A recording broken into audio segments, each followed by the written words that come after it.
Bom, boa tarde a todos, todas e todos. Muito obrigado pelo convite. Muito contente de estar aqui nessa cidade, onde meu avô nasceu. Está fazendo esse ano 150 anos. Muito contente também de falar na continuidade do meu amigo e colega Clóvis, que foi muito generoso comigo nas referências e que nos brindou com uma palestra inteligente e empolgante. E antes da palestra, Jorge Siqueira, que eu conheço apenas por vídeo, que também fará o mesmo. Bom, o que eu pretendo tratar, eu tenho um PowerPoint, gente, não é meu hábito, por isso não está com as cores e efeitos que eu gostaria de ter para os empolgar um pouco mais. Mas, enfim, o ponto que eu quero começar é com a ideia da liderança. Liderança não é chefia, esse é o primeiro ponto. Eu vou pegar 2 ou 3 presidentes do Brasil, que vocês certamente conhecem, que são dois que são grandes êxitos de liderança, que são Fernando Henrique e Lula. Visões diferentes da política, partidos que se opuseram muito e intensamente durante 20 anos, até o desenlace trágico, quando o PSDB de Fernando Henrique partiu para a vida, caiu na vida, já depois dele, e proporcionou o acesso à presidência da República de uma pessoa sem dignidade, como vocês sabem. Mas o que esses dois homens que se opuseram tanto têm em comum? Eles têm em comum, primeiro de tudo, não são técnicos no que fizeram. Não são pessoas que conhecem, que sabem, por exemplo, manejar um Excel. O Excel é um extraordinário instrumento para você lidar com, vamos dizer, o que tem que ser feito. Mas o Excel, ele próprio, não diz o que tem que ser feito, fazendo a distinção que o Clóvis colocou tão bem entre o ser e o dever ser. Há uma coisa que é o que é. O Excel pode te descrever como estão funcionando os negócios, pode te visualizar muito bem o que há de importante, o que há de ruim. Por exemplo, eu fui ministro da Educação. Por uma planilha, a gente pode saber quais são os melhores cursos de ensino médio no Brasil. E todo ano, no final do ano, era comum se divulgar o resultado do Exame Nacional de Ensino Médio, que é prestado aos 17 anos por milhões e milhões de estudantes, e todo ano os jornalistas esperavam o resultado, ansiosos para ver qual escola pública tinha sido melhor, e a melhor escola pública estava no lugar 2.000, 3.000. Então, havia uma decepção. Então, aquela pauta, que era uma pauta de educação, virava uma pauta de serviços. Então, onde eu coloco o meu filho, em que escola particular eu coloco o meu filho para melhor aprender? O Brasil é um país bastante injusto socialmente, muito mais do que Portugal, e isso trazia um problema grande. Aí, o que aconteceu na minha gestão? Por proposta de um grande colaborador, um grande educador que passou pela estatística, nós mudamos a forma de trazer o resultado. Em vez de trazer o resultado hierárquico, nós procuramos comparar a entrada e a saída. Quer dizer, a entrada e saída significa ou com quanto conhecimento o aluno entrou e com quanto ele saiu, ou, por exemplo, o nível socioeconômico. O Instituto Nacional de Estudos Pedagógicos no Brasil tem 7 níveis socioeconômicos entre os quais ele divide a população. Então, vimos, por exemplo, que no nível socioeconômico mais alto, numa escala de 0 a 1.000, em que 1.000 é praticamente impossível de ter de nota, numa escala de 0 a 1.000, no nível socioeconômico mais alto, era a média obtida de 610 pontos. No nível socioeconômico mais baixo, 420 pontos. Então, o que significa uma nota 500? Depende do nível socioeconômico. Uma pessoa do nível socioeconômico mais pobre, que teve 500, teve um desempenho acima da média. Mostrou valor, mostrou vigor. Uma pessoa com a mesma nota do nível socioeconômico mais alto, não estudou, não se dedicou. Então, esse ponto foi muito importante e nós conseguimos mudar a perspectiva disso. Então, não basta você ter o dado. Você tem que saber como se lida com o dado dentro de um dever ser, para pegar o mote que o Clóvis tão bem colocou aqui, que é como vamos melhorar a educação, como vamos fazer uma sociedade justa com igualdade de oportunidades. Indo por essa via, o que tivemos? Fernando Henrique Cardoso ficou consagrado pelo fato de que o governo dele, na verdade o governo logo anterior ao dele, mas ele lhe deu continuidade, coibiu a inflação no Brasil, que tinha chegado ao nível hiper. Há discussões sobre o que é hiperinflação, mas não há dúvida que quando você chega a 85% ao mês, você tem hiperinflação. Ao mês. Imaginem o que é isso. É mais de 2% por dia. Entre outros males que a hiperinflação faz, a inflação já não é uma coisa boa, mas a hiperinflação significa o seguinte: se eu peço um dinheiro emprestado a um amigo e lhe devolvo daqui a 2 dias e devolvo o mesmo valor, então eu lucrei 4, 5% às custas dele. Se eu devolvo daqui a um mês, o dinheiro caiu a menos da metade do valor. Bom, enfim, caiu muito o valor.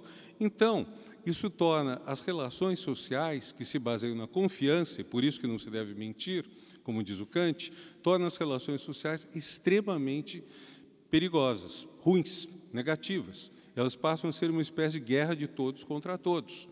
Se eu mesmo poupo um dinheiro e esse dinheiro não é reajustado constantemente, então eu também não consigo prever o meu futuro. O que eu vou fazer?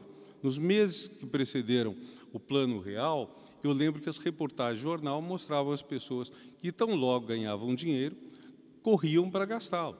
Férias, praia, bares, balada, como se diz no Brasil, tudo isso porque o dinheiro era como se fosse uma coisa quente na sua mão, uma batata quente, da qual se quer se livrar.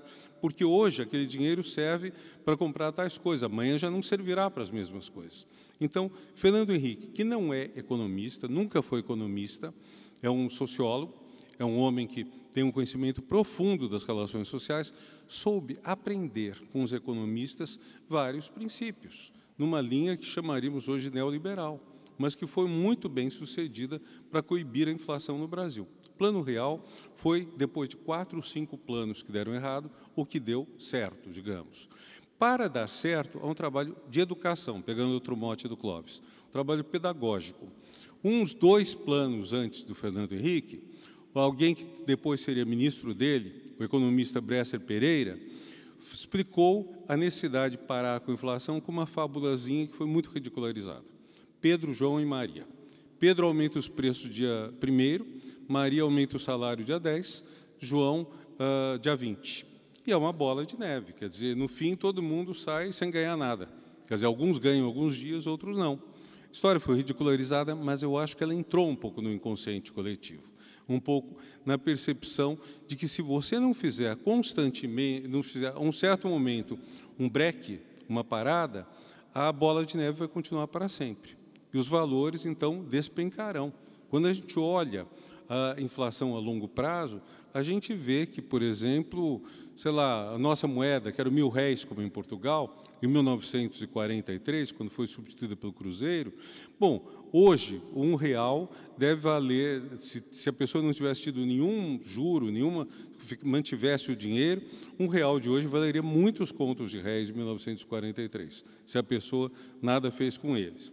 Bom, então, Fernando Henrique foi capaz de fazer essa tradução. Lula também fez uma tradução. Lula é uma pessoa que se orgulha até de ter como diploma apenas o de torneiro mecânico. Não fez ensino médio, menos ainda universidade, mas Lula conseguia perceber muito bem o que estava acontecendo. Então, assumiu uma série de bandeiras, entre elas a da educação. A educação se tornou uma prioridade para o governo brasileiro, já em certa medida com Fernando Henrique, mas, sobretudo, com Lula.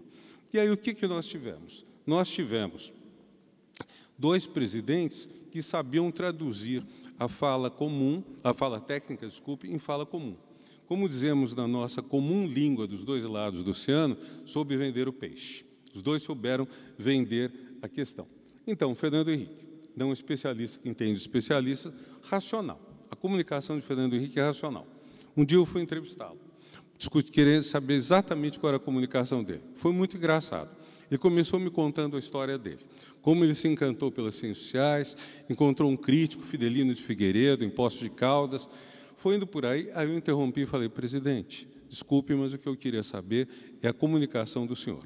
Depois, em casa, eu dei um Google, vi que aquela história de Poços de Caldas eu já tinha contado uma dúzia de vezes, estava em toda parte. E aí ele me disse o que eu queria mesmo ouvir, que era a comunicação dele mais racional. E ele mesmo, que é tão chamado de vaidoso, imediatamente atalhou e disse: racional no sentido mais elementar, do bom senso mais comum, do bom senso mais simples. Eu digo para as pessoas, poderia ser o João Pedro e Maria, por exemplo, era o que ele dizia. Com isso, ele também usou muito Max Weber, viu, o Clóvis? Você lembra disso? Na época do Fernando Henrique, o partido dele publicou várias edições em revista, em livro, do livro das duas vocações, o cientista e o político.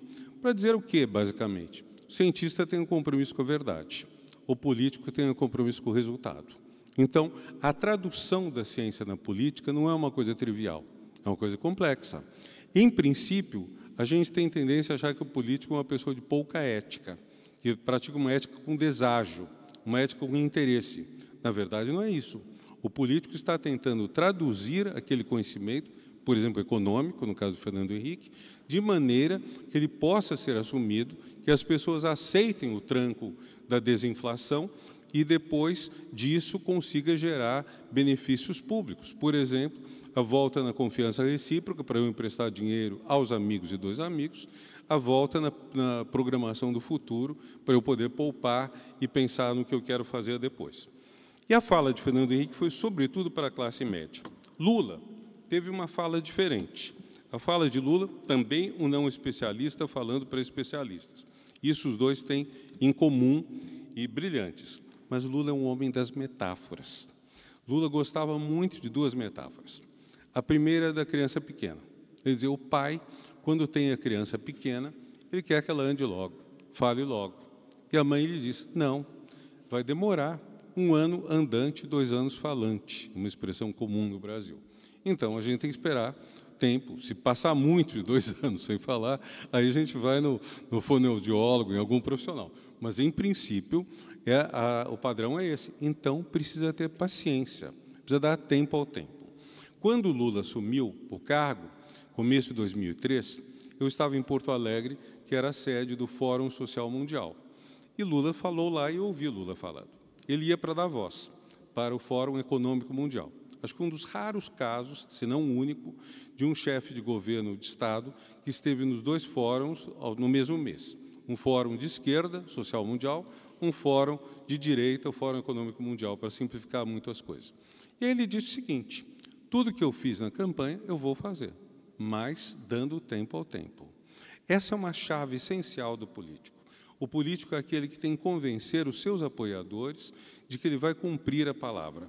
Se ele não cumpriu a palavra, ou ele tem que ser muito bom para explicar o que aconteceu, o que impediu, uma crise econômica brutal, um acidente natural gigantesco, ou então ele tem que escalonar e dizer, olha, não vai ser hoje, não vai ser amanhã, mas haverá isso. Um pouco, vamos dizer, o final do Casablanca em chave invertida, né? Quer dizer, uma coisa de que em algum momento vamos ter isso de bom.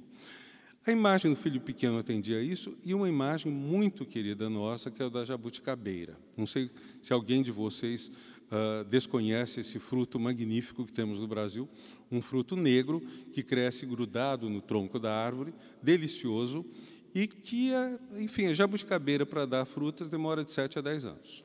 Então, o que é? Quem planta jabuticabeira gosta, geralmente, anseia por tê-la logo. E nesse anseio por tê-la o mais rapidamente possível, essa pessoa, espera um pouco, está acontecendo alguma coisa esquisita aqui, não sei o que foi. Eu estou com isso há pouco tempo, então dá algumas surpresas. Mas, enfim, é um smartwatch. Enfim, é bom para contar o número de passos que eu dei no dia e saber se eu estou cuidando de mim ou não. Mas, enfim, a jabuticabeira. Quem planta uma jabuticabeira na casa, compra geralmente uma muda já com algum tempo, 1 ano, 2 anos, mas não vai dar frutas entre 7 e 10 anos. E há um certo incômodo. Como que não está dando? Estou regando abundantemente, que é a grande chave, ela tem sol e não dá fruta. Tem que esperar. Interessante que, com essas metáforas, o Lula atendia um pouco o que o Fernando Henrique pretendia com a sua racionalidade weberiana, que é a ideia de que você não pode forçar as coisas no tempo que não é delas. Então, existe um certo tempo que é preciso.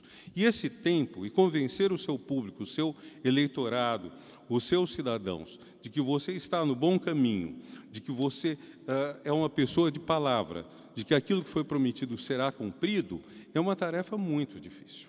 Não é nada simples. Vocês veem, nós estamos num momento de descontentamento muito rápido. Quase no mundo inteiro, as pessoas querem melhorar de nível de vida logo. A manutenção do mesmo nível de vida não é muito querida. Queremos mais, queremos o tempo todo mais. Então, quando há uma crise, vejam, se a gente examina os mapas eleitorais, a gente nota, em períodos de prosperidade, governantes e seus partidos são reeleitos. Em períodos de crise, não são, independentemente de quem tem a culpa. Então, o governante tem praticamente fazer um malabarismo para conseguir convencer as pessoas do compromisso dele. Eu saltei a última passagem do slide anterior. O Lula fala para o que nós chamamos de povão, para as pessoas que não têm educação formal e que foram as pessoas que deram vitória a ele nas suas seguidas eleições. Resumindo, dois homens tão diferentes, com eleitorados diferentes, com públicos e destinatários de comunicação tão diferentes, o essencial é a capacidade que eles mostraram de entender o que lhes é dito pelos técnicos e de traduzir isso. É a capacidade de fazer com o que é técnico a política. Exemplos, o Plano Real que eu apresentei, o Bolsa Família. Lula, quando assumiu, tentou um programa chamado Fome Zero. Não deu certo. Aí ele juntou vários programas que havia, programas, por exemplo, compra de gás de cozinha. Então, qual era a ideia? Quem pagava uma conta elétrica abaixo de um certo valor teria um botijão de gás por mês, pago pelo governo. E por aí vai. Claro que isso tudo teve estragos, alguns muito curiosos.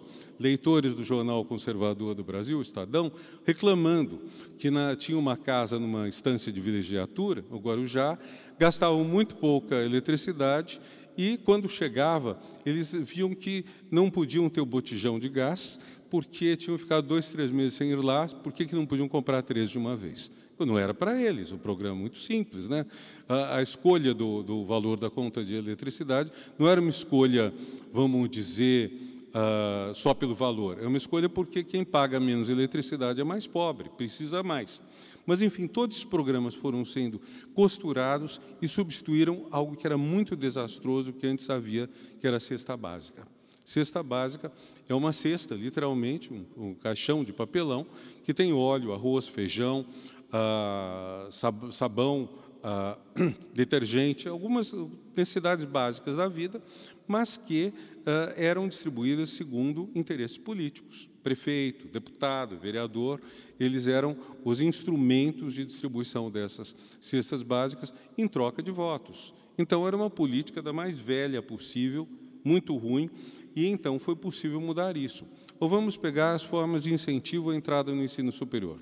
Lula teve uma sagacidade que foi de perceber que os mais pobres se sentem mais empolgados se disserem que o filho deles pode ter um diploma universitário. E esse é um fator extraordinário de ascensão social. Mais até do que se disserem que o filho deles terá uma boa educação básica. Talvez esse tenha sido um problema até, porque o Brasil não evoluiu tanto na educação básica quanto no ensino superior. Isso são questões complicadas, eu não vou entrar no detalhe, senão vou aborrecê-los, mas, enfim, o fato é que Lula percebeu isso e o que aconteceu? Houve uma série de programas de estímulo, e esses programas foram sendo melhorados.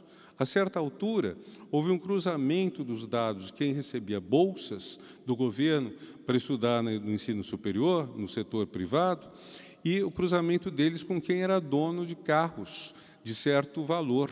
E, cruzando as bases de dados do governo, foi possível notar que havia pessoas recorrendo a esse auxílio sem terem necessidade. Então, tudo isso é muito facilitado pelo cadastro único que temos no Brasil, da assistência e previdência sociais, e é muito facilitado qualquer cruzamento. Aqui o NIT permitiria isso, que o número de contribuinte, né? E, como no Brasil, isso é possível pelo CPF, que é o equivalente nosso. Então, é possível fazer um cruzamento e perceber o que está funcionando e o que não está. Então, resumindo isso, essa capacidade de traduzir o Excel em alguma outra coisa, né? O PowerPoint mata, você sabe, eu estou usando o PowerPoint, mas você sabe que o PowerPoint é uma coisa extremamente soporífera. O PowerPoint, sobretudo se a gente baixa a luz e deixa só uma projeção, as pessoas dormem direto, né? Então, agora, eu estou tentando fazer o PowerPoint com o mínimo de palavras, não tenho habilidade para colocar cores ou figuras, mas, enfim, espero que vocês sobrevivam acordados a essa palestra. Agora, isso tudo resume-se numa questão que é a diferença de chefe e líder. Nós estamos falando aqui de liderança. Liderança não é chefia. O chefe manda, o líder inspira. Quando Lula estava saindo do governo, em 2010, os candidatos à sua sucessão eram pelo partido dele, Dilma Rousseff, que foi presidente da República, uma mulher muito decente, admirável, com um conhecimento extraordinário do que precisa ser feito em termos de economia e tudo mais. José Serra, pela oposição, do partido Fernando Henrique, um homem muito inteligente, muito capacitado a administrar também. Eram dois quadros de alta qualidade, dois chefes, não eram dois líderes. Nenhum dos dois conseguia fazer essa comunicação que é importante. Até um episódio engraçado que se conta, que é que certo dia alguém chegou ao José Serra e, para desmerecer Dilma, falou: ela não é carismática. E o Serra, que pode ter todos os defeitos de vaidade, mas não é burro, respondeu: e eu sou? Não, também não é, né? Então, o que nós temos? Falta a eles essa ideia de liderança. Liderança está na tradução do técnico para o político, a capacidade de conquistar apoio. A retórica é uma ciência que a gente data de Aristóteles, e a retórica é muito interessante porque ela significa o quê? Que a gente modula o discurso em direção ao público. Eu espero que eu esteja modulando. Clóvis modula admiravelmente bem. Todo orador tem que ser capaz de falar com o seu público. Seja o que for, seja o professor, seja o pregador religioso, seja o padre do seu sermão, seja o político que pede o voto de vocês nas eleições, todo orador tem que saber modular. Qual a chave da modulação? É a psicologia. A psicologia nasce com a retórica, e ela vai procurar ver quais são as paixões a quem se dirigir. Se uma multidão deseja, por exemplo, que o filho viva bem, que o filho viva melhor, a gente vai falar dos filhos. Se as pessoas querem acumular dinheiro, vamos falar de dinheiro. Se as pessoas não querem ter filhos e querem ter uma vida boa e depois delas seja o dilúvio, vamos falar disso. São diferentes modulações. O interessante, em se tratando de política, é você modular da forma mais abrangente possível. Ou você, a cada público, fala de uma coisa diferente, ou você fala para um público de questões que sejam as principais. Esse é o caráter inspirador, o caráter motivacional do líder. Então, o líder, como diz a palavra, é alguém que leads, alguém que conduz. Haverá muitas versões disso, algumas horríveis, Führer, Duce, e outras mais simplesmente a pessoa que conduz, que orienta os outros, que dá um sentido. Então, nós estamos, como muito bem disse o Clóvis, na esfera do valor. Nós não estamos simplesmente na esfera do que é. Nós não estamos só descrevendo. Vejam, então, o limite de quando alguém que pretende ter liderança não consegue ir adiante disso. Seria o caso de Serra, infelizmente foi o caso de Dilma. Eu trabalhei com ela, admiro muito, mas eu sei que ela tem dificuldade no trato com as pessoas, tem dificuldade em motivar. E isso certamente favoreceu muito a destituição totalmente irregular, antiética dela do poder. Por quê? Porque ela não se comunicava bem. Ela chegou a ter, no Senado, votos contrários à manutenção dela na presidência por parte de ex-ministros dela. Isso é um sinal de que ela não os fidelizou. Um político, ele tem que ser capaz dessa fidelização. Isso pode passar pela mentira? Pode. Acontece pela mentira. Acontece pelo recurso às piores paixões da humanidade. De modo geral, podemos dizer que quando as pessoas estão sem futuro, as pregações destrutivas e até antiéticas emplacam com muita facilidade. Peguemos, para não falar de hoje, aqui agora, peguemos o caso do fim da Iugoslávia, antiga Iugoslávia, quando está se desfazendo. O país está numa crise econômica brutal. O que é mais simples? Mais simples é croata ter raiva de sérvio. Sérvio e croata terem raivas de muçulmanos. Eles terem raivas de kosovares, que são albaneses. E por aí vai. Cada um culpa o outro. Isso é muito mais fácil do que culpar, por exemplo, o rico, o especulador. Exige mais racionalidade você procurar encontrar uma responsabilidade real do que você simplesmente culpar aquele de quem você não gosta. Cor da pele, religião, judeus no passado, muçulmanos hoje. É muito fácil isso. Então, é preciso uma sofisticação muito grande para fazer que o discurso do líder não seja um discurso do preconceito, não seja um discurso do racismo, do ódio. E isso até tem uma razão muito simples: o discurso do ódio, ele não constrói. Ele pode, a curto prazo, fazer uma multidão ser coesa, uma multidão ir à guerra, como foram os nazistas, como foram os fascistas, mas, a longo prazo, isso não gera nada de bom. Vejam o que o fascismo e o nazismo legaram e o que eles podem trazer se redivivos. Vamos passar agora à questão da ética para depois procurar juntar os dois temas. Bom, eu começo com são as letras mais altas, vocês verão.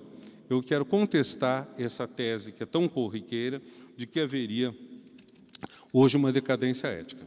Muita gente diz isso. Muita gente fala, nosso tempo não tem mais a ética dos avós, porque o meu tataravô, ou o tataravô de sei lá quem, era uma pessoa em cujo fio de barba se podia confiar. A palavra dada era todo respeito aos nossos ancestrais. Eu mesmo estou aqui na terra do meu avô, e daqui saiu com seus 20 anos, foi para o Brasil e construiu uma família lá. Mas, enfim, com todo respeito aos nossos antepassados, o fato é que não houve uma decadência ética. Na verdade, o que aconteceu foi que a ética se tornou mais ambiciosa, no melhor sentido da palavra. A ética assumiu várias questões que antes não eram levadas em conta. Uma vez eu li um livro sobre Luís XIV, o Rei Sol. E o Luís XIV era um rei que vivia em pleno luxo perante uma população de miseráveis, de gente que morria de fome, morria de doenças, expectativa de vida muito baixa. Não vamos nunca esquecer um dado básico. 100 anos atrás, ou talvez 120, 1900, a expectativa de vida média no mundo era 40 anos na idade de nascimento. Uma parte dos que estamos aqui, somos, então, estatisticamente sobreviventes. Vários de nós não estaríamos mais vivos se tivéssemos nascido em 1900. Então, tudo isso nós conseguimos avançar, muito graças à ciência, essencialmente, graças, sobretudo, às ciências da saúde. Agora, no período de Luís XIV era menos ainda. Multidões morriam na infância, multidões morriam muito cedo, sofriam demais, e a questão da pobreza e da miséria era um dado da natureza. O rei talvez até lamentasse não poder fazer nada, mas não fazia. Pobreza e miséria são questões que entraram no campo ético relativamente em tempos recentes. Da mesma forma, o racismo. O racismo era aceito, era normal. Pessoas odiavam, os outros desprezavam. A escravidão antiga, vocês sabem, não tinha cor da pele. Gregos, romanos, escravizavam e eram escravizados. Lusitanos, iberos, todos escravizavam e eram escravizados. Quando muito, há uma espécie de fronteira com a religião. Cristão não deveria escravizar cristão, muçulmano não deveria escravizar muçulmano. A escravidão moderna é racista. Ela parte da ideia de que a cor da pele negra ou indígena torna a pessoa indigna da liberdade. Machismo. Machismo inteiramente normal, até algumas décadas atrás. Mas absolutamente frequente. Ainda muitas piadas homofóbicas circulam por aqui. Por aqui, estou dizendo, por toda parte, né? São muito comuns. Poluição. O que fazer com a poluição? Mal era problema. A gente sabe que as árvores começaram a ter a fuligem quando? Com a Revolução Industrial. Inglaterra, 1800, há toda uma poluição. Também é um pouco a partir daí, segundo o grande historiador inglês Keith Thomas, que começa a haver uma preocupação com a preservação da natureza. Quando a natureza era luxuriante, abundante, ninguém se preocupava com ela. Você podia fazer o que quisesse, queimar, destruir e tudo mais. Hoje, não. Quem viu o filme O Gladiador, sucesso de 20 anos atrás, talvez tenha ficado chocado com a cena inicial, em que uma floresta é destruída pelo fogo. Essa floresta foi destruída pelo fogo, depois foram logo dizer isso, assim como hoje todo o filme termina dizendo nenhum animal sofreu violência, nenhuma árvore foi destruída, etc. e tal, faz uma espécie de grande justificativa ética. No caso, 20 anos atrás, a justificativa era essa floresta tinha mesmo que ser abatida, o que não quer dizer que tinha que ser queimada, né? Então, hoje, provavelmente, um remake do Gladiador teria que substituir a árvore incendiada do começo por alguma outra coisa. Não seria mais isso. Muita gente sairia do filme, haveria provavelmente gente pedindo boicote, porque é um tema que ficou agora. Então, vamos pegar os homens públicos tão éticos 100 anos atrás. Vou pegar o caso do Brasil, deve ter suas adaptações para Portugal, mas acho que em qualquer lugar do mundo vai ser meio parecido. Por éticos que fossem, probos, honestos, provavelmente, certamente eram racistas. Certamente eram machistas. E certamente aos pobres só destinavam a caridade. Há uma história que eu conheço, que é terrível, da minha primeira orientadora, uma senhora extremamente progressista, de elite, tudo, culta, uma das grandes referências culturais do Brasil. Ela contava de uma tia que ela tinha no bairro carioca de Botafogo. Botafogo é um bairro relativamente antigo, em padrões brasileiros, quer dizer, antigo, 100 anos, 100 e poucos anos, calçadas estreitas. Essa senhora idosa, começo do século XX, saía, ou talvez já não tão no começo, saía a caminhar pelas ruas com uma bengala. Quando ela via um negro andando na calçada, ela enxotava, batia nos pés dele com a bengala e dizia: preto não pode andar em calçada, preto tem que andar na rua. Era uma pessoa talvez muito ética em outras coisas, mas absolutamente desumana, indecente nisso. Então, nós passamos a ter questões que se tornaram relevantes do ponto de vista ético e que não o eram 100 anos atrás, ou mesmo 50, 30 anos atrás, vão crescendo. Então, nesse sentido, não é que nos tornamos menos éticos, começamos a lidar com uma ética que é mais difícil, porque não é apenas um conjunto de princípios básicos, tipo, eu pedi um dinheiro emprestado e pago o dinheiro. Não é apenas isso. Há muitas outras coisas. Clóvis contou da professora, acredito que brasileira, de Copenhague, que reclama porque, para ela, a palavra homem não é universal. A palavra homem não é sinônimo de ser humano. Ela pensa, mulheres estão sendo desconsideradas nisso.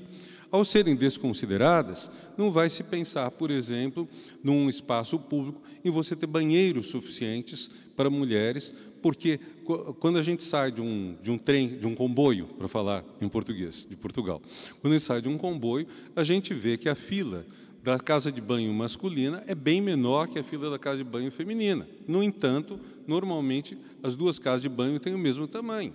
Então, se o universal é o masculino, se o universal é o XY, então nós acabamos não atentando para essas necessidades diferentes. E quantas outras? Licença maternidade, durante, por exemplo, a Bolsa de Estudos. O Brasil tem uma quantidade muito grande de bolsistas, ou bolseiros, como aqui dizem, de mestrado e doutorado. Somente agora começa a se tornar rotina aceitar que o período de gravidez e amamentação não seja desqualificado, que o tempo de serviço, o tempo de amamentar ou mesmo de gerar a criança não seja cobrado depois na hora de quanto tempo a pessoa demorou para se titular, ou que a pessoa também não perca a bolsa nessa situação. Tudo isso, então, são exigências que crescem. Entre os negros no Brasil, há uma anemia falciforme que é mais presente do que entre os brancos. Também é preciso atentar a isso. Então, todos esses cuidados representam uma série de questões éticas adicionais, que nós, enfim, do alto, do baixo, vamos dizer do baixo do nosso privilégio, porque um privilégio nunca é algo alto, ao contrário, é uma espécie de auto-rebaixamento, do baixo do nosso privilégio não enxergamos. Temos que nos erguer para enxergar isso. Vamos pegar o exemplo do meio ambiente. O meio ambiente, para o combate ao combustível fóssil, exige metais preciosos. Por exemplo, não sei se é o lítio ou nióbio, que é extraído da Bolívia e da Nova Caledônia. Mesmo na Nova Caledônia, tendo o euro como moeda e fazendo parte da União Europeia, as condições de trabalho são desumanas. Então, nós temos alguns metais que pesam literalmente muito. Um carro elétrico, que é uma conquista importante, em termos de não poluir as cidades, ele tem um gasto ambiental significativo na sua bateria, que pode pesar uma quantidade enorme. Então, as ruas da Noruega, para pegar um exemplo que me foi dado por especialistas na área, estão limpas às custas dos buracos feitos na natureza da Bolívia e da Nova Caledônia. Então, nós temos aí um problema sério que implica o que muita gente chama de trade-off. Quer dizer, qual vai ser o acordo, quais vão ser os ganhos e perdas disso tudo, e como nós vamos fazer para que seja possível enfrentar a poluição, que é um mal global, sem, com isso, gerar miséria. Vamos um pouco mais adiante, combate à pobreza. Pobreza é um tema, combater a pobreza é um tema que foi emplacando nas últimas décadas. Antes era inteiramente normal. Eu mencionei en passant que os ricos, de antigamente, para os pobres só destinavam caridade. Caridade era o quê? Era aplacar a fome extrema, acudir em caso de morte, ter alguém que protege, alguém que ajuda. E é uma passagem famosa e assustadora de um bispo brasileiro da cidade de Diamantina, que é uma belíssima cidade no norte de Minas Gerais, foi centro da exploração exatamente dos diamantes no período colonial. Pois bem, eles tiveram um bispo que pertencia à Sociedade de Defesa da Tradição, Família e Propriedade, Dom Geraldo de Proença Sigô. E Dom Geraldo tem uma frase, um pouco antes do golpe no Brasil, em 64, que é a seguinte: é preciso haver ricos e muito ricos, e pobres e muito pobres. Porque se não houver pobres, os ricos não poderão fazer uso da virtude da caridade e a salvação da alma deles ricos estará em risco. Ou seja, você precisa ter pobreza intensa para os ricos irem para o céu, o que é, vamos dizer, uma aberração. Uma pessoa pensar isso, dizer isso, uma pessoa pensar isso, só pode ser muita depravação moral. Porque alguém tem que sofrer muito nesse mundo para que aquele que está bem nesse mundo tenha vida eterna. Lembra-me uma passagem de um livro bonito, do mesmo Keith Thomas que eu citei, Religião e o Declínio da Magia, em que pessoas comuns, no século XVI, consultadas sobre o céu e o inferno, dizem: há 3 céus. Há um céu para os pobres, um céu para as pessoas de nível médio e um céu para os ricos e nobres. Então, até no outro mundo teríamos a desigualdade, né? Então, vejam como a situação é grave. Agora, se nós quisermos promover uma igualdade maior entre as pessoas, nós temos que enfrentar a questão da pobreza. E enfrentar a questão da pobreza tem um problema sério, porque o nível de vida dos mais ricos não é um nível de vida universalizável. Há muito tempo se diz, se todo mundo tivesse o patamar de consumo dos norte-americanos, dos cidadãos dos Estados Unidos, para ser mais preciso, o planeta não dava conta. O planeta não dá conta da universalização desse padrão de consumo que é do quê? De 4% da população mundial. Se a gente multiplicar por 25, precisamos de 3, 4 planetas para isso, para manutenção. Não sei se vocês acompanham um dado que é interessante, que é divulgado todo ano por volta de agosto, que é quando a recuperação da Terra do gasto ambiental do ano chega ao limite. Geralmente é 30 de agosto o dia em que consumimos tudo o que a Terra regenera até dezembro. Então, estamos todo ano sacando 4 meses a descoberto. Não é 30, é 10 de agosto. Na verdade, no primeiro ano da pandemia, a coisa boa da pandemia foi que passou de 10 de agosto para 30 de agosto. É um custo humano alto, é um custo de nível de vida alto, mas passou e voltou ao começo de agosto. Então, nós estamos sempre, para usar uma metáfora da economia, sacando o descoberto. Ou estamos gastando o principal em vez de gastar o rendimento, o que é muito perigoso para o nosso destino. Então, o nível de consumo dos países ricos é insustentável ambientalmente. Ora, um traço importante e positivo das últimas décadas é que os mais pobres não aceitam mais a condição subalterna deles. Não admitem mais isso. A ideia que nós temos no Brasil, numa música popular, de letra bonita, de ritmo mais bonito ainda, que a Amélia, que era mulher de verdade, o verso, ela achava bonito não ter o que comer, isso é inaceitável, não corresponde mais a nada.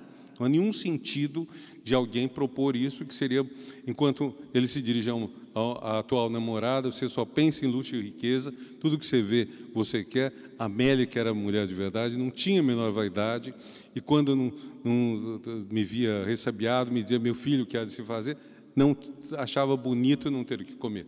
Isso hoje, sem chegar a ser racista, como algumas outras músicas, mas é insustentável. Então, aqui eu falei, isso colocaria em risco a vida? Aqui tem que fazer um alerta. Muita gente fala em salvar o planeta. Isso é uma perda de tempo. Nós não temos que salvar o planeta. O planeta viverá muito bem sem a nossa espécie. Porque se a nossa espécie acabar, o planeta continuará vivendo. Acabou a vida humana, pode ser que acabe. Bomba atômica, poluição, 1000 coisas, aquecimento global. A gente tem vários fatores que colocam a vida humana em risco. Agora, acabar a vida humana, ou mesmo acabar a própria vida, não significa o fim do planeta Terra. Provavelmente um dia o planeta Terra vai acabar. O Clóvis aludiu à ética interespacial. há pessoas que pensam em levar a nossa espécie para outros planetas. Há estudos importantes sobre planetas como o nosso, em outros sistemas solares, que poderiam ter água e, portanto, vida.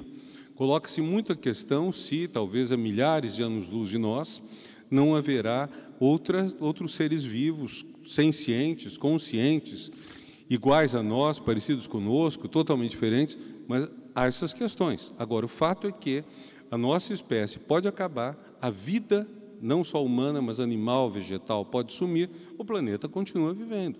Então, nossa missão ética é como salvar a vida, inclusive, ou especialmente, no que nos diz interesse, a humana.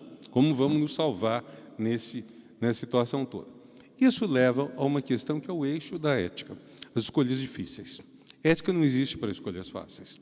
Acho que há um erro na educação ética das pessoas, quando se vende a elas a ideia de que as escolhas podem ser fáceis. Você siga simplesmente os 10 mandamentos, tradição judaico-cristã, ou os que você quiser, ou os que alguém te convencer. Haverá variações. Em princípio, todos vão dizer, não mate, não roube, não furte, não falte a palavra dada. Os principais. Também poderão acrescentar coisas relativas a Deus ou aos deuses, mas, em princípio, seria isso e seria o caminho tranquilo. Não é um caminho tranquilo. Para começo de conversa, porque nós temos escolhas éticas o tempo todo a fazer. Vou pegar uma escolha muito simples. Nós teremos que escolher, por exemplo, entre o respeito à propriedade e o respeito à vida. Eu fiz uma série de TV, para a TV Futura, que é uma TV que pertence à Fundação Roberto Marinho, sobre ética. E a primeira série foi sobre dilemas. Eu comecei com um dilema que é baseado numa novela brasileira, chama-se, acho que, Selva de Pedra. Eu sempre confundo porque eu não vi a novela, conheço os trechos dela. Então, nessa novela, há um motorista de táxi que, às tantas, descobre no carro dele uma sacola cheia de dinheiro. E a ideia dele é devolver o dinheiro para o legítimo dono. Ele se prepara para isso quando descobre que o pai dele está à morte e precisa de um atendimento médico muito caro. Então, ele fica na dúvida e decide usar para acudir o pai. Então, vocês vejam, essa é uma escolha ética difícil, porque, de um lado, há um valor ético, que é o valor da vida do pai, podia ser do pai, podia ser de outra pessoa. De outro lado, há a questão do respeito à propriedade, que ele não sabe nem de quem é.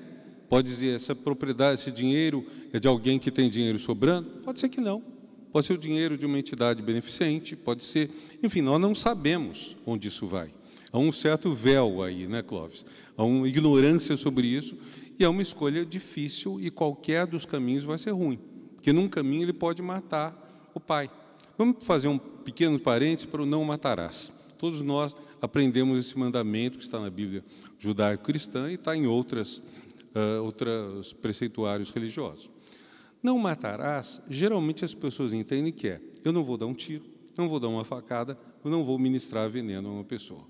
Mas, se, por exemplo, eu tenho as condições de ajudar uma pessoa que está gravemente doente e não ajudo, se eu vejo passar uma pessoa esfomeada e não lhe dou o que comer, eu não estou, de alguma forma, contribuindo para essa pessoa morrer, ou pelo menos para ter a vida abreviada. Peguemos uma distinção básica, pobreza e miséria.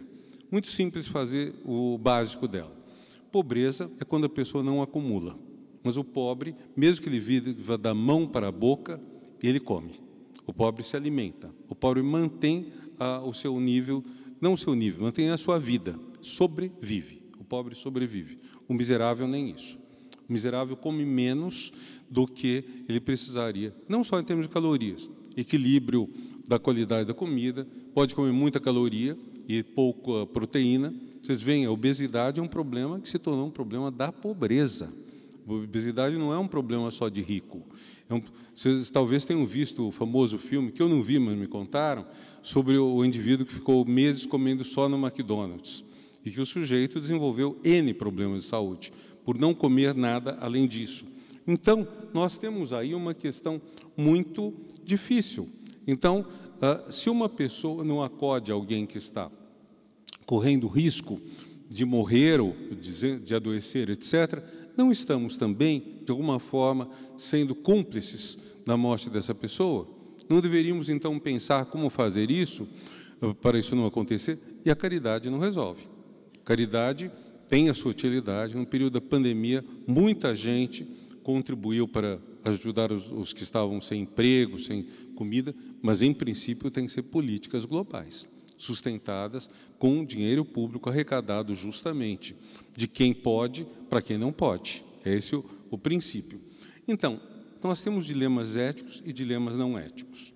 Eu dei um curso sobre ética para jornalistas, uns anos atrás. E aí eu trazia o Kant, Antígone e Maquiavel. E era muito interessante, porque quando a gente colocava dilemas, era muito comum o pessoal partir do dilema ético, confundir dilema ético com não ético. Dilema não ético. E eu sou jornalista, tenho uma matéria a publicar, mas se eu publicar essa matéria, eu perco o emprego. Se eu não publicar, eu tenho uma promoção. Esse é um dilema não ético. A ética está de um lado, do outro lado está a falta de ética. De um lado está a vantagem pessoal, pecuniária, do outro lado está a decência. Então, nesse dilema, nós não temos essa escolha entre respeitar o princípio de propriedade e o direito à vida, que eu expus no caso do motorista de táxi. Aí nós temos claramente as fronteiras definidas. Curiosamente, era difícil os alunos perceberem essa distinção.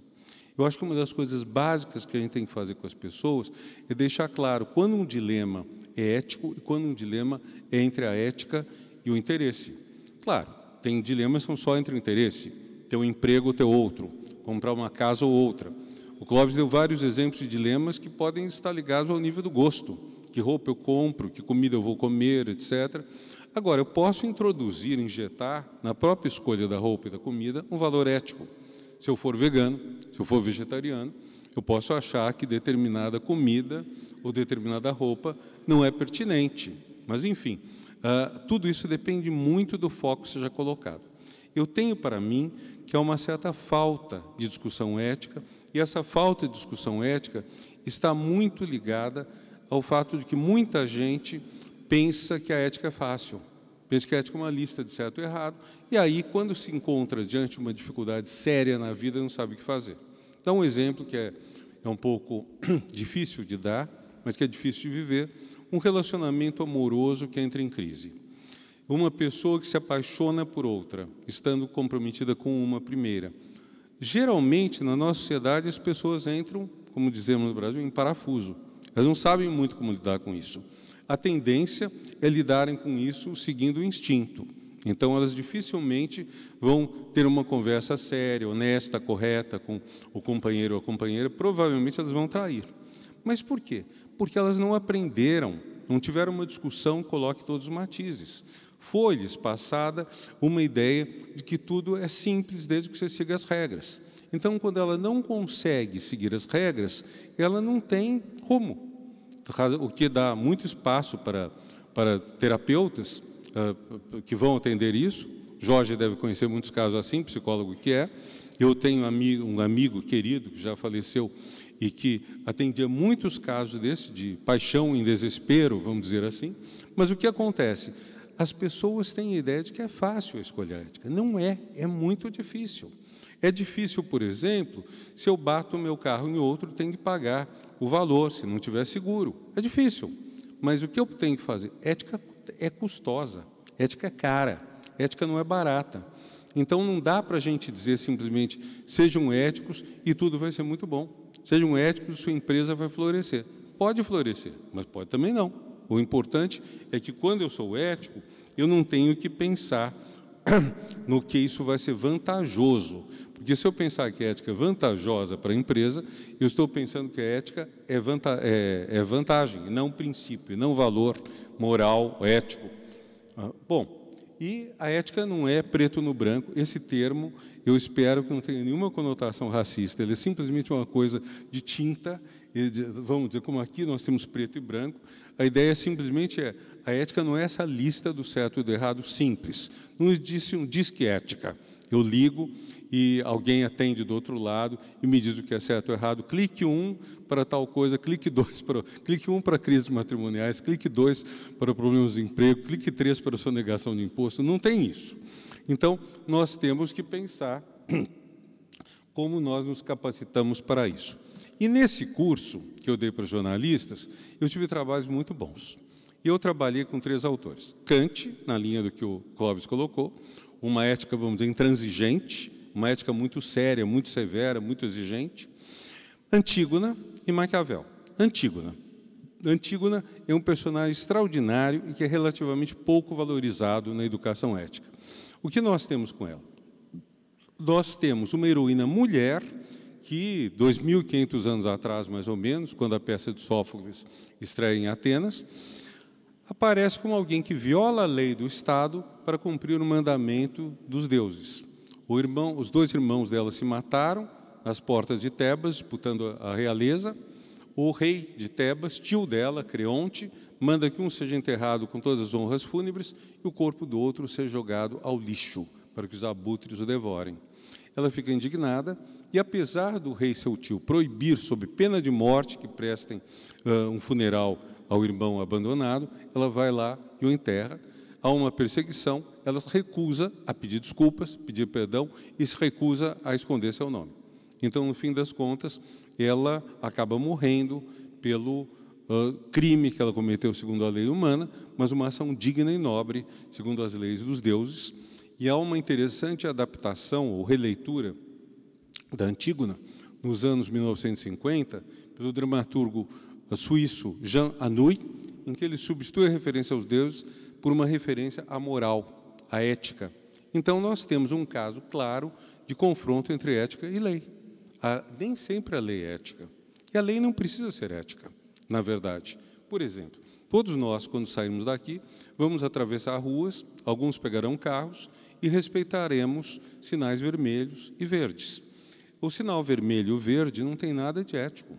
Na hora em que se abre para um ou para outro, é apenas uma regulação do fluxo. Agora, eu posso respeitar o sinal por várias razões.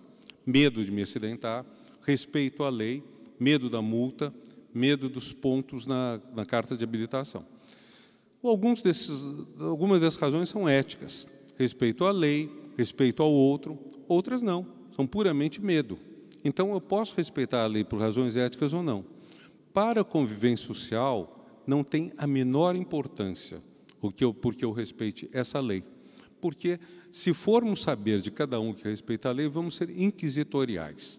Vamos chegar à pessoa e questionar. Não, o que é importante é cumprir essas leis. Porém, há leis que não são. Há leis que são indecentes e indignas. Leis, por exemplo, que mandam vigiar o preconceito, leis racistas, leis contra as mulheres. Por muito tempo no Brasil, a lei dizia o seguinte, que o chefe do casal era o marido e que o marido determinava o local de residência da família e que uma das razões para a separação litigiosa, penalizando o cônjuge que se separasse, era o abandono do lar. Mas, pela lei, era perfeitamente possível o marido decidir mudar a residência e, se a mulher não o seguisse, ela estava legalmente abandonando o lar, o que é insensato, absurdo. Hoje a lei diz claramente que a chefia, o poder familiar, não mais o poder pátrio, é exercido pelo casal, o que é uma dificuldade extraordinária. Nós temos milhares de anos que estamos acostumados a ter quem manda e quem obedece.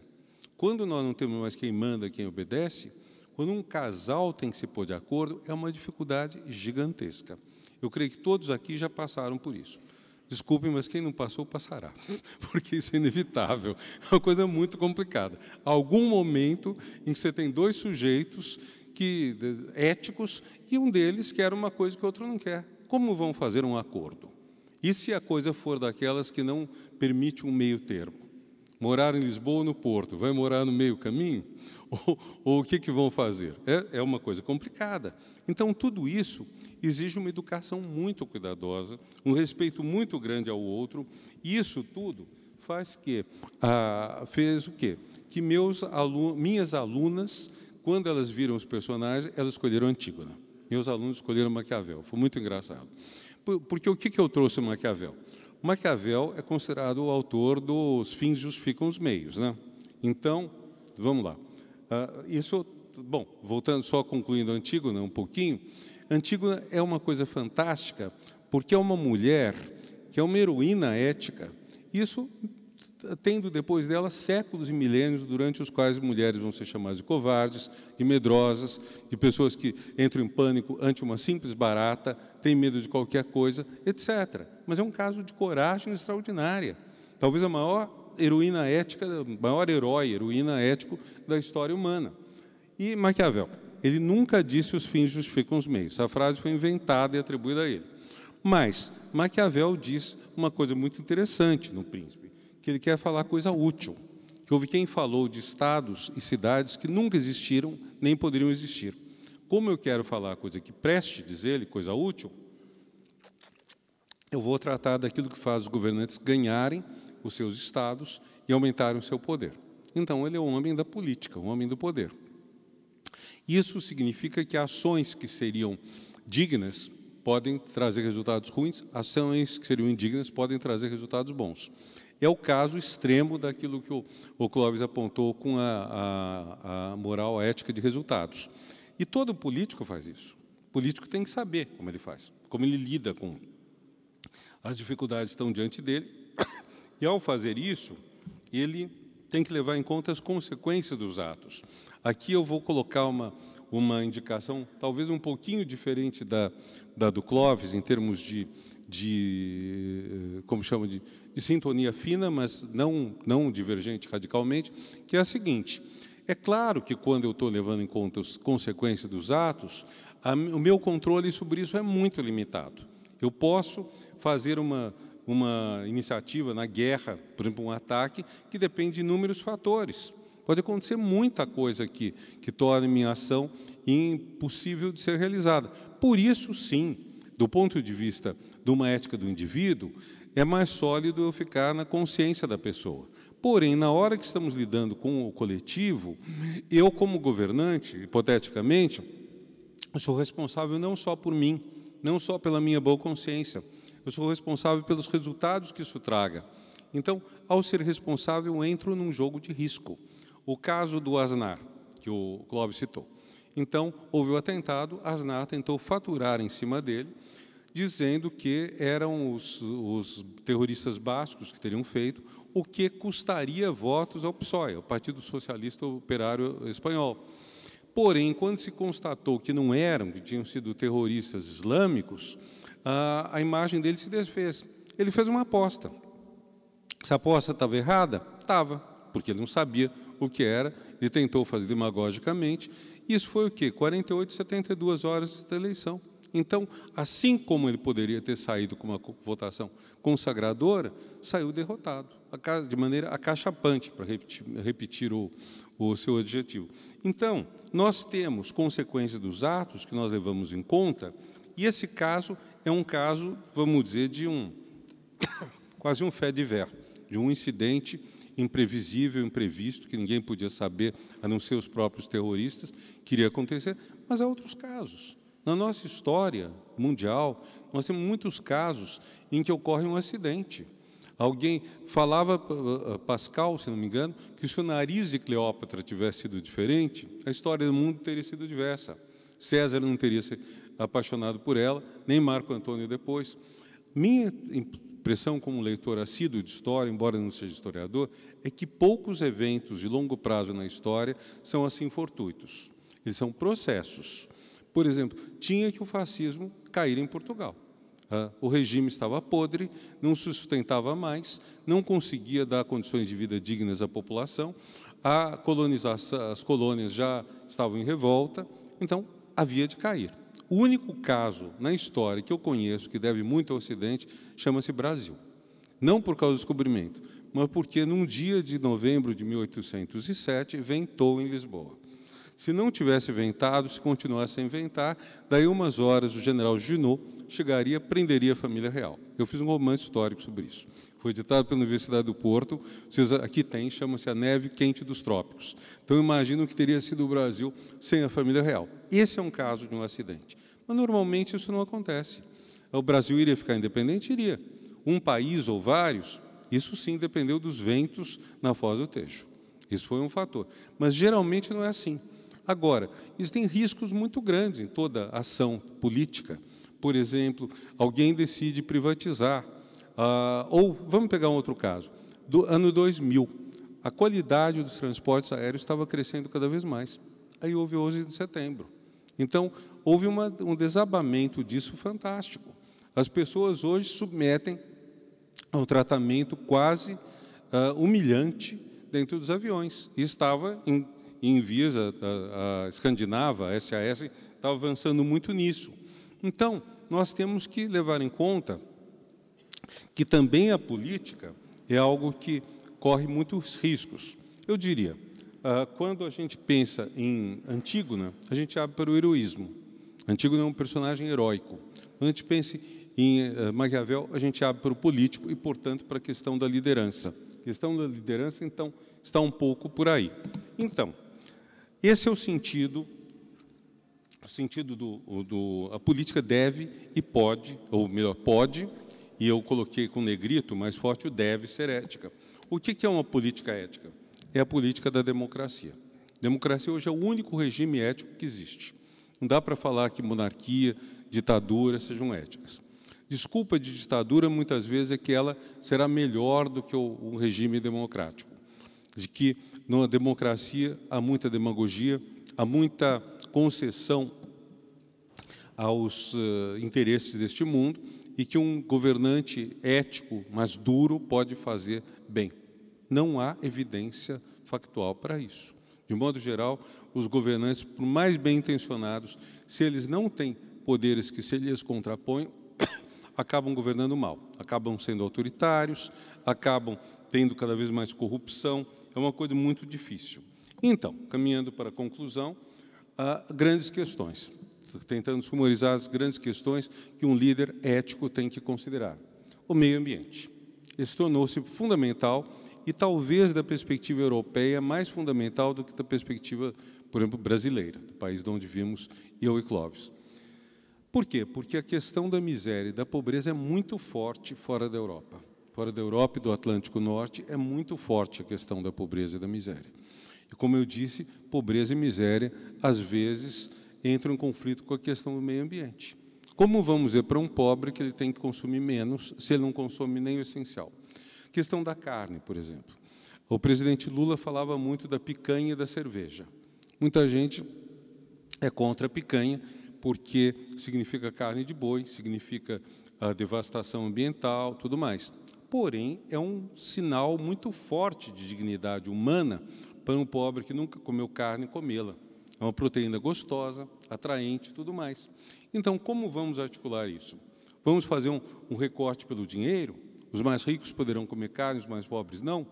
Vamos fazer um racionamento, cartão de racionamento para todo mundo? Não sei. Não sei como vai se fazer. Sinceramente, eu não sei qual a resposta. Mas é uma questão ética importante. Nós temos que vencer a pobreza. Educação, saúde para todos. São essenciais para a gente conseguir fazer que as pessoas tenham dignidade. Numa sociedade, uma sociedade digna tem que ser uma sociedade próspera. Numa sociedade próspera, é preciso que todos realizem suas potencialidades. Falando do caso do Brasil, talvez um terço, um quarto da população no Brasil tenha realmente oportunidades. Portugal, certamente mais que isso, mas não 100%. Então, o que quer dizer um terço, um quarto? Quer dizer que nós desperdiçamos talentos de 2/3 ou 3/4. Quer dizer, o Brasil rende muito menos do que ele renderia como economia, como sociedade, como cultura, como produção industrial e agrícola, do que se todo mundo tivesse as condições de realizar suas potencialidades. É uma conta de 3, uma regra de 3 muito simples. Peguemos quantos estão tendo as oportunidades, a igualdade de oportunidades, que é a base do liberalismo, isso não tem nada de socialista, é liberalismo. Quantos estão tendo igualdade de oportunidades para se realizar? São poucos. Então, teríamos que vencer isso. E o último ponto, aí que eu tenho particular carinho, é a ideia que esse sociólogo italiano, Domenico De Masi, desenvolveu do ócio ou lazer criativo. A ideia de que nós temos um ócio idiota, um ócio de televisão, um ócio de entretenimento, e que deveríamos substituí-lo por um ócio criativo, que consiste em 2 pilares, cultura mas especialmente cultura que desperte a criatividade das pessoas. Então, aí, o Clóvis vai me desculpar, mas a pessoa que toca flauta horrivelmente, se ela dessa maneira se realiza, talvez a gente deva instalar algumas coisas ensurdecer, mas não precisa estar ligado à performance da pessoa. Eu lia muito, quando era criança, histórias de Luluzinho e Bolinha, não sei como cá se chamaram, mas o Bolinha tocava violino de uma forma horrorosa. Então, mas enfim, se ele gostasse de tocar, que não era o caso, até seria uma possibilidade, uma expressão. Então, a gente tem que pensar como consegue fazer as pessoas terem cada vez mais lazer, até para o tempo livre, fim de semana, idades pós-reforma, ser bem aproveitado. Isso é um pouco a utopia possível. Nosso mundo está diante da possibilidade de criar uma utopia, mas uma utopia plausível, realizável. O líder, então, ele tem que ser capaz de lidar com, motivar com valores. Então, eu estou concluindo aqui. Motivar com valores quer dizer, o líder vai ser capaz de não apenas vender o peixe, mas dar uma noção de fim para as pessoas que trabalham com ele. Empresas, com frequência, falam da visão, missão e valores. Então, ser referência na área tal, a levar em conta o respeito ao meio ambiente. Tudo está correto. Agora, isso tem que ter farol alto. Não pode ser uma coisa simplesmente mecânica. Tem que haver algum tipo de ideal. Esse tipo de ideal, volta à questão do ser e do dever ser. Não é apenas o que é. Não vamos apenas reproduzir o que é. Vamos fazer uma coisa maior. Por exemplo, essa cidade cresceu muito. Antes do almoço, os colegas da diretoria estavam dizendo como o Porto mudou em 15, 20 anos. Mercê do turismo, do bom uso do turismo, tudo isso. É um trabalho difícil, que tem o problema do aumento do preço das rendas. Então, não é uma coisa puramente benéfica. Qual o nível de liderança que se pode ter para dizer qual o futuro da cidade do Porto, do Douro, de Portugal, do mundo? O que nós precisamos nisso? Estamos num período um pouco falto de lideranças no âmbito político. Cresceu muito a ideia de que o governante ele faz uma gestão do que existe. Gere, reduz danos, evita pioras, mas tem que ter mais. E o líder é aquele que vai propor mais. Se ele conseguir, então, com muito uso da ciência, por exemplo, fazer que as pessoas abram para novas perspectivas, será fabuloso. Então, isso significa ir além do interesse, mostrar o sentido das ações. Uma ação é uma ação, quer dizer, eu pego esse copo d'água, etc. Mas eu tenho um sentido. O sentido é eu manter-me vivo, bebendo água. Mas temos que colocar algo além da mera sobrevivência. Qual o sentido, por exemplo, de se garantir um bom abastecimento da água de qualidade para uma cidade? Qual o sentido? Vou dar um exemplo que em viagem sempre me acontece, que é o fato de cada vez mais, tanto aviões quanto hotéis, deixam à disposição das pessoas garrafas mínimas de água, quando o habitual é esperar que uma pessoa beba 2 litros de água por dia, o que dará, acho que, umas 7 garrafas dessa. Então, é preciso ter uma coisa que não seja simplesmente um interesse, pagar caro por algo que é praticamente de custo zero. Tem que ser como nós estamos melhorando a vida das pessoas, como estamos garantindo que elas sobrevivam. Um exemplo rápido, a licença maternidade e paternidade nos países escandinavos. Todos eles, em princípio, têm licença para a mãe e para o pai no nascimento. Licenças largas. É comum o modelo 2 anos entre o pai e a mãe, não podendo nenhum desfrutar menos de 6 meses e, portanto, nenhum mais de 1 ano e meio. E isso traz resultados muito benéficos, porque as crianças crescem com mais saúde, com menos problemas, não só de saúde física, mas também de saúde mental, menos criminalidade. Então, um grande jogo ganha-ganha. Aquilo que é um princípio ético também é uma vantagem pecuniária, vantagem para a sociedade. Há países que estão praticamente reduzindo seus cárceres, né? Holanda é um desses casos, né? Enfim, resumindo tudo, nós precisamos ter fins políticos com meios honestos. Meios honestos representam, então, não descumprir, não desrespeitar ninguém, mas com isso ter fins políticos que não são necessariamente partidários. Um fim altamente político é melhorar a expectativa de vida, é melhorar a qualidade de vida, é melhorar a qualidade das relações. permitir e favorecer que as pessoas sejam mais honestas e sejam mais felizes no convívio. E com isso, acho que eu posso agradecer a vocês todos. Muito obrigado, e muito obrigado em especial à diretoria da associação que me convidou a cá vir.